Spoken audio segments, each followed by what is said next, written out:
test. Sabihin na natin yan ay short test na. Paano ka maghahanda? Magre-review ka, di ba? Anong re-reviewin mo? Yung natutunan mo. Yung itinuro sa'yo ng teacher mo. Okay. Kayong lahat ngayon ay estudyante. At paano nyo malalaman ang mali at tama? Kailangan ituro sa inyo. At kapag itinuro sa inyo, kukunin nyo yung makabubuti sa inyo. Kaya pagdating ng pagsubok, alam niyo na kung ano ang solusyon sa mga pagsubok na yan. Kapag kayo nakinig, at ang inyong mga napakinggan, ay inyong isinabuhay, sigurado, pagdating ng pagsusulit na yan, kayong lahat ay pasado. Praise the Lord, Amen!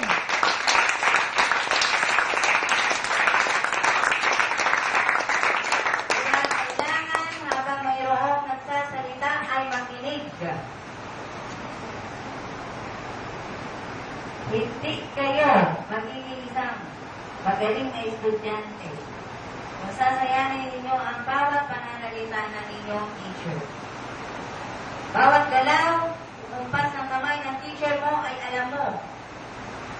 At bawat buka ng bibig ng iyong teacher dapat ay nasusundan mo. Ibig sabihin, nandun lamang nakatuon ang iyong pansin sa teacher mo. Kapag ang teacher mo ang magtuturo sa iyo ng ikabubuti mo. Praise the Lord, Amen!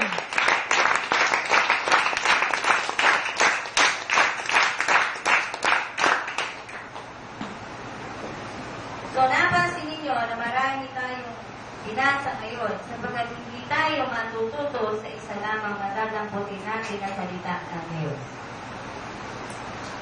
So, doon sa inyong napakinggan, maaaring wala kayong naintindihan at wala kayong naunawaan, pero hindi doon matatapos yun. Bibigyan niya ng paliwanag ng Diyos mismo. Siya magpapaliwanag sa kanyang salita, hindi ako.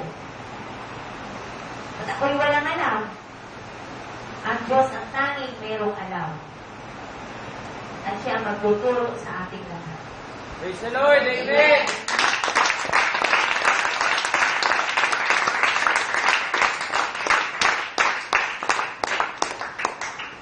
So, si-share ko lamang, ako'y masaya-masaya sapagkat maaari ang isang panaginip ay hindi tayo pwedeng mag-depend doon.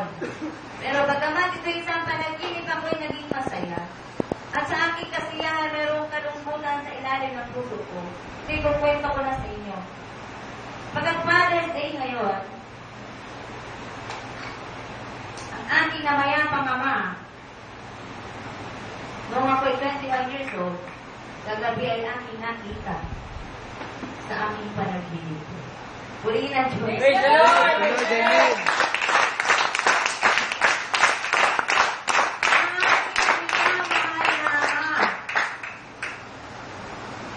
Kala ko namang mahal na mahal din niya ako. Nagtagpo kaming dalawa.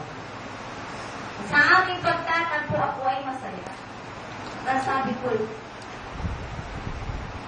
guwapo na tatay ko. Breast na breast ang kanyang itsura. Bumata pa at pumulit pa. Pero siyang talaga. Gano'ng kabuti ang Diyos. Bagamat isang panaginip, ako'y naging masaya.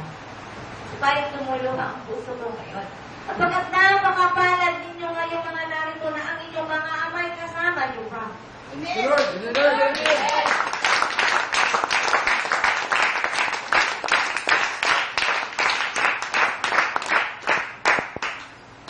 Alam kong may napakahalagang mensahe ng aking panaginip.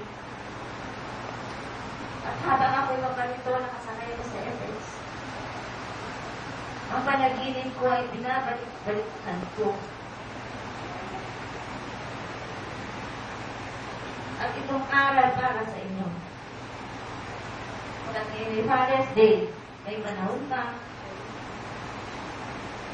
Para ang relasyon ng anak sa ama ay mag-umpisa.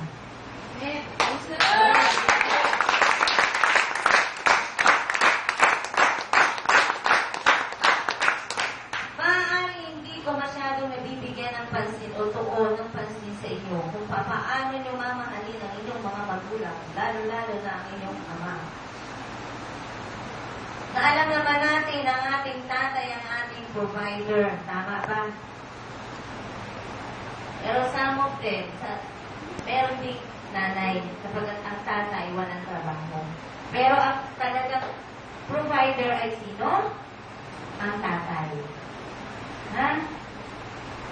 So, ang aking kagalangan ay sinamahan ng pagtulong ng luha kapag gusto ko lamang alalahanin. Kaya nga nakalagay dito na huwag tayong magdaramdam kung may namamaya pa tayong mahal sa buhay kapag sila din ay bubuhayin kasama natin. Napakasarap magmahal ng aking ama. Never ako nakatikim ng pitik sa kanya. At noong siya nabubuhay pa, palagi niyang ipinagyayabang yan. Na sa lahat ng anak niya ako, hindi niya napitik. Alam niyo yung pitik? Gagamitin nun ay daliri. Never niya ako napagbuhatan ng kamay. Never niya ako nasaktan sapagkat ako ay kanyang mahal na anak. Lord, Lord!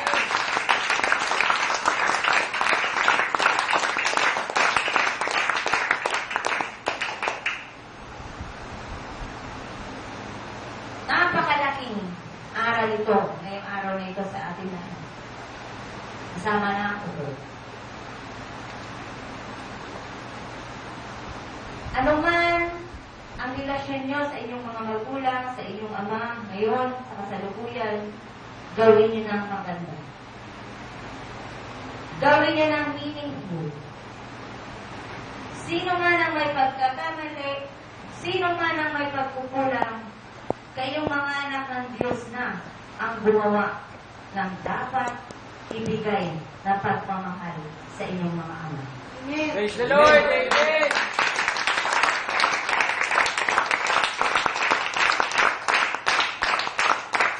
Kadalasan ng anak na pinabayaan ng magulang o ng ama. Ano ang nangyayari? Napapaiwara, nawawala sa tamang direksyon, maagang nag-aasawa, kapag nawawala ang gabay ng ama. Subalit ano man ang kadahilanan, nandito na tayo. Na meron tayong isang ama na kailanman hindi tayo iniiwan. Praise the Lord! Amen!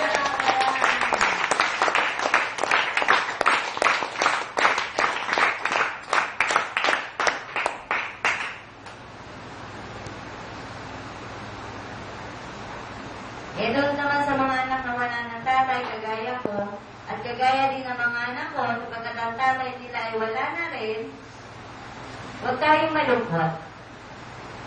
Kung sakaling hindi natin ay padaman sa kanilang ating Lord, may time pa naman eh. Sa lahat ng tatay, padaman natin yan. Hindi lamang iisa ang tatay natin, lahat ng tatay ng ating mga kapatid ay tatay din natin. So, bigay natin yung love na hindi natin nagdanampanan sa ating mga tatay, bigay natin sa lahat na tatay. Oh, wala yata dito nakakarinig.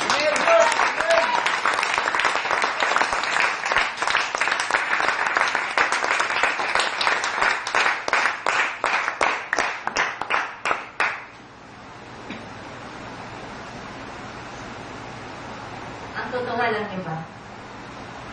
Mahirap maging tatay. Mahirap mag-isip kung saan kukuha ng ikabubuhay.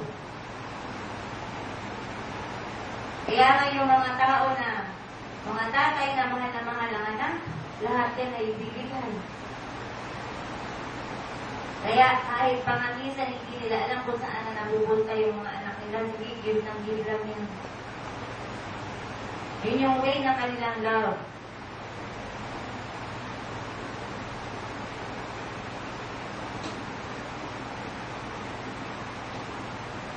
Kaya, yung hindi ko, ngayon, sa ngiti ng pagbabalik tanaw, sa alaala ng tatay ko na nawala, eto na, alam ko proud ang tatay ko sa akin. Praise the Lord! Amen!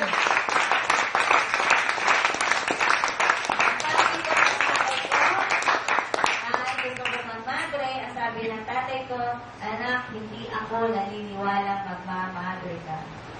Wala sa itsura mo na magmamadre ka. Ipapuputol ko ang daliri ko ang kaligingan kapag nagmadre ka. Di nga nangyari. Ito na ako, hindi ako madre. Praise the Praise the Lord, Lord. amen.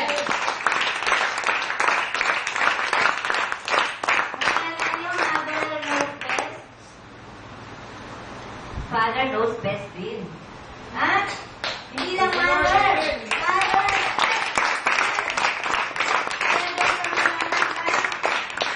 Kung kayo'y malayo sa inyong mga ama, aba, panahon na. Panahon na para matuto naman magpasalamat sa tatay. Tay, thank you po. Manang-mana talaga ako sa iyo, no? Kamukhang-kamukha mo talaga ako. Ha? Doon sa mga anak na ang magulang ay nasa ibang bansa. Mahirap ba yung isang text? Cents lang yan. Hindi yan 1 peso. Centavo lang yan sapagkat anti-text. Nasaan yung love? At doon sa mga nandiyan naman sa tabi niyo yung mga tatay niyo. Umpisahan niyo na ngayong araw na to. Yung love na hindi nila makita. Pakita niyo. Ang anak na nagmamahal sa magulang ay pinagpapala ng Diyos. Wala na kayo. Praise the Lord, amen. Amen.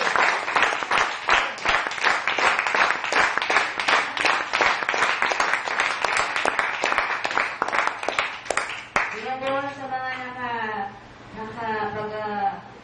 bumanap doon sa para magkaroon ng Father's Day and Mother's Day. Dapat maalala din sila. Sino ba ang nagpapasal itong Father's Day and Mother's Day? Alam niyo ba ang history nito? Ha? Kapag napakahirap maging magulang, at dapat talaga parangalan ang mga magulang. Praise the Lord, amen.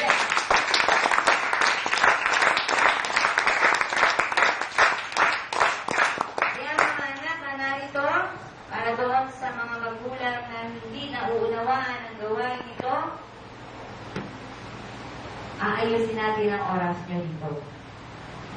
Pagkat maraming magulang na nagdarandam, nawawala na ang mga anak nila sa kanilang piling, tinuturuan lamang kayo ito. Pero napakahirap talagang magturo sapagkat hindi naman talaga kayo dito sa church lumaki. Kaya hindi madali na ayusin ang inyong mga karakter. Kaya ang masasabi ko lamang, bagamat kayo hindi pa ayos ang karakter, pakita nyo. Makita nyo na nag-uumpisa kayo at hindi kayo hinito para kayo ay maging tunay na maayos. Praise the Lord, amen.